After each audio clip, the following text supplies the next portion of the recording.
Sizin ailənizin digər məşhur siması böyük qardaşınız Sabir Rüstəmxanlıdır.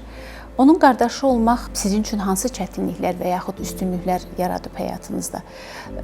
Daha çox arxadayaq olaraqmı onun varlığını hiss etmişsiniz, yoxsa bir yeniyetmə gənc olaraq bu sizdə müəyyən qısqanclıqlar mı yaradıb?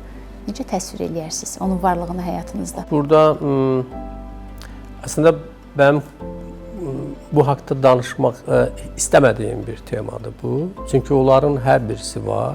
Amma bütün hallarda o böyük qardaş kimi bizim hər birimizin həyatında rol oynayıb. Yəni bu danılmaz bir şeydir.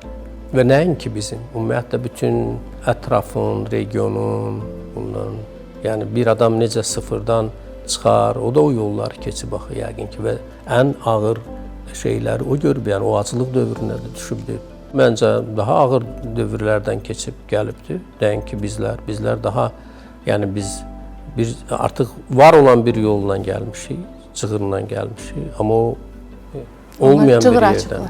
Bəli. Uğurunuzda payı nə qədərdir? Məncə çoxdur. Çünki bəlkə də mən təsəvvür eləmədiyim və görmədiyim qədərində çoxdur. Bəlkə də mən onun olduğu qədərində də onun dəyərini verə bilməmişəm, verə bilmirəm də. Amma çoxdur əlbəttə.